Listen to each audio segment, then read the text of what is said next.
it's also kind of silly because like this fan base these days will professional wrestling is more entertainment, and more accepted as entertainment today by the fans than it used to be.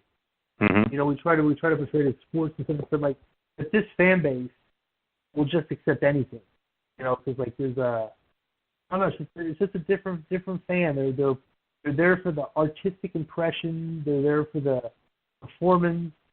They'll applaud respectfully if the guys do a good spot. They'll chant, "This is awesome." If they do a really crazy spot, and it's like they just react to everything. It's like art house, like you're in art house theater sometimes. Watching like play the way the fans are responding. That's what you look at. They're like a couple they look like critics out there, So it's kind of like easy to just do anything in front of these crowds. You could do a man versus woman. You could do midget versus man. you just do stuff, but depending on what the crowd knows what they're getting into. If they know what they're getting into, they applaud. If it's entertaining, it is what it is. But here's the thing that, of course, all the people online these days,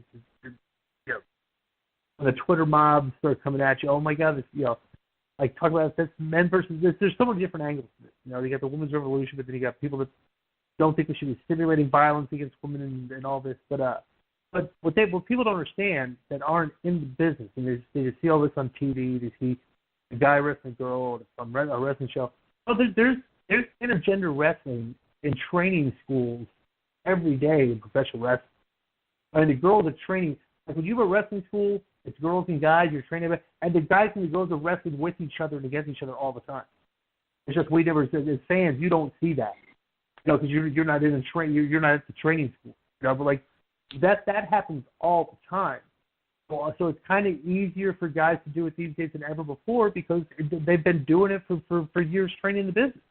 You wrestled Jacqueline 20 years ago. You wrestled Bordeaux. I guess you're okay with the intergender wrestling? I know obviously some of the guys at Impact were vehemently against it. I know a lot of the fans. Oh, you as an attraction, it's no big deal because the fans know what they're getting into, and they're it's going to get a good pop if you do it correctly.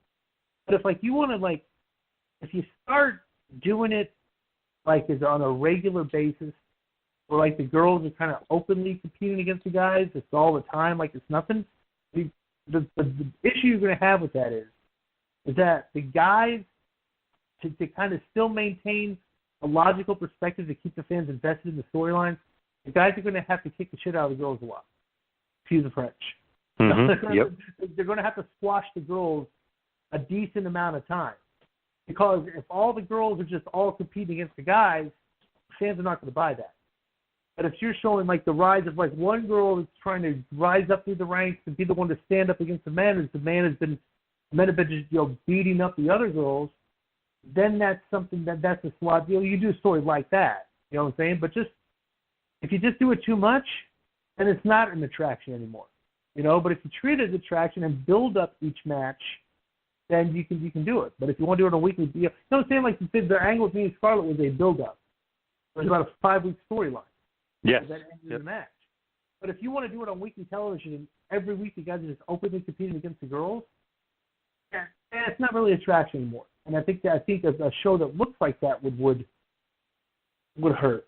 It would hurt your audience. I don't think a lot of guys would be interested in watching something I don't think fans would be interested in watching a show like that.